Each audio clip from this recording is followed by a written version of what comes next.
Bueno, señor presidente, muchas gracias por atendernos.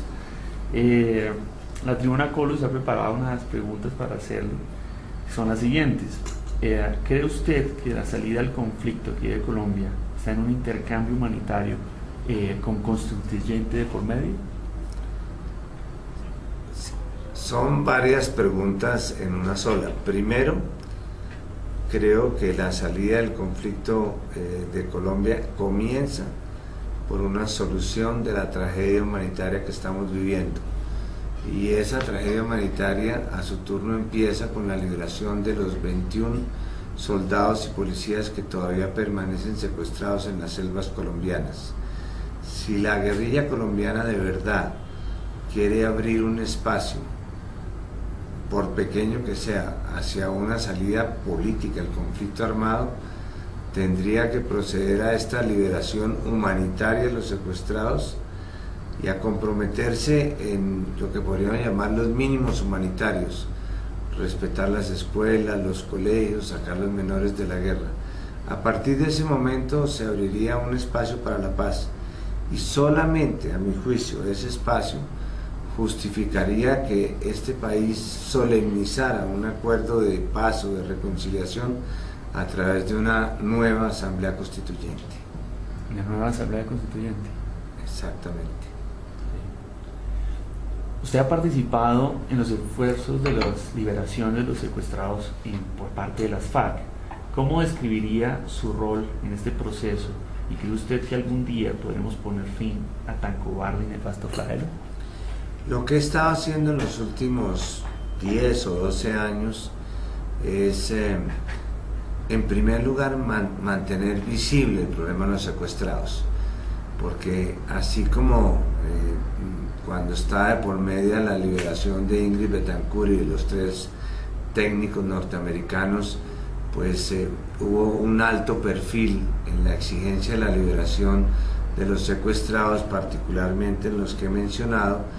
Una vez que se produjo la liberación de estas personas, el tema como que se invisibilizó, como si la suerte de los otros secuestrados no importara. He estado entonces permanentemente, desde antes y ahora mucho más, tratando de que la sociedad colombiana no vuelva invisible el problema de los secuestrados y lo mantenga permanentemente sobre la mesa. Y de la misma manera ha estado acompañando a la senadora Piedad Córdoba en la tarea valiente que ella ha cumplido y que le ha permitido la liberación unilateral de más de 21 secuestrados.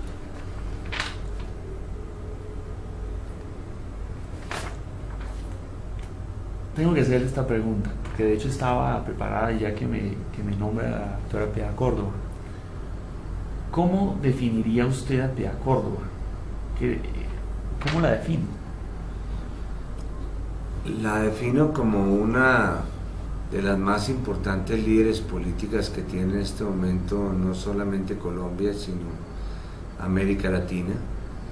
Y como tal, es decir, en su condición de líder, es una persona que polariza, que produce amigos y contradictores, pero todo esto es, a mi juicio, resultado de la actitud valiente y transparente que ella ha asumido en todos estos procesos que tienen con el final del conflicto armado.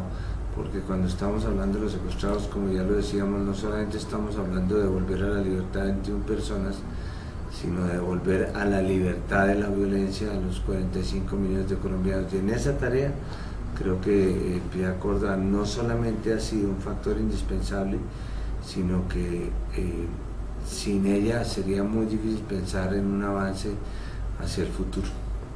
Entonces lo que se habla de ella no afecta de alguna manera la opinión pública internacional. No, por supuesto, ella ha pagado unos costos muy altos en materia de opinión. ¿Y para el país?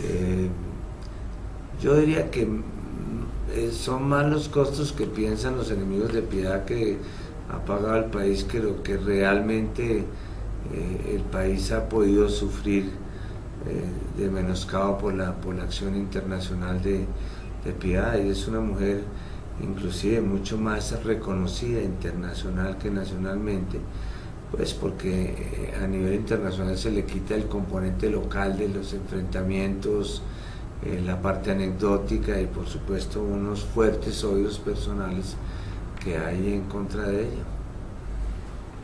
Presidente, para la Tribuna Colus, la ley de víctimas tiene muchos vacíos, sumado al hecho que excluyó a ciertas víctimas. ¿Por qué no se buscó una ley que les diera apoyo a todas las víctimas del conflicto en Colombia?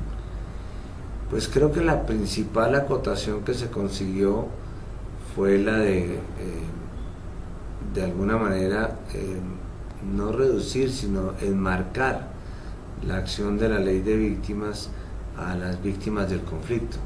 Si nos hubiéramos extendido a las víctimas de la violencia en general, pues no alcanzaría el presupuesto de 100 años para efectuar la reparación moral y la reparación económica que supone la ley de víctimas.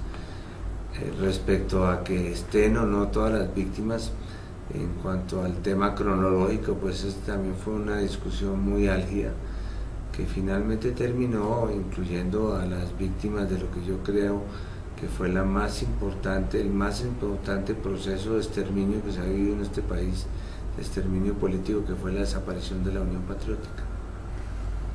Entonces, en medio de todo el tema presupuestal, entonces sería como un gran elemento ahí. Es un gran limitante, por supuesto. Entiendo que como está prevista la ley de víctimas va a tener un costo entre 45 y 50 billones de pesos, que es una suma bastante considerable, pero lo más importante de la ley de víctimas y de restitución de tierras es que por primera vez en 10 años nos dimos cuenta que en este conflicto no solamente hay victimarios o verdugos, sino también hay víctimas, y no nos habíamos preocupado por estas segundas. Así sea solamente el acto simbólico de preservar la memoria de sus seres queridos, o el acto de reparación moral del perdón y de la verdad que también se está buscando, o el acto no menos significativo de que se apliquen algunas normas punitivas para que haya justicia en el sentido tradicional de la palabra. Repito, ese solo hecho de haber vuelto los ojos hacia las víctimas de por sí ya crea un hecho histórico en el proceso político colombiano. Gracias, presidente. Otra pregunta, ¿cuál es su opinión sobre el expresidente Uribe? Bueno, he tenido una relación cercana con el presidente Uribe desde el punto de vista político. De alguna manera trabajamos juntos en el comienzo de la política hace 30 años. Debo confesar en este momento que viendo un poco lo que ha salido a la luz de lo que fueron los costos que pagó este país por esta política de seguridad democrática, que sin duda redujo los niveles de enfrentamiento armado, viendo estos costos en materia de derechos humanos, en materia de menoscabo de los derechos de la oposición, de la falta de garantías, de la desinstitucionalización del gobierno, tengo que confesar una cierta desilusión respecto al concepto que tenía hace 10 años del presidente Uribe. Pasando a otro tema, en temas, o relacionado de alguna manera, en temas de seguridad, es claro que las principales ciudades del país están bajo el dominio de la delincuencia organizada, secuestros express, secuestros, extorsión, paseos millonarios. ¿Qué se necesita, según usted, para terminar estas bandas?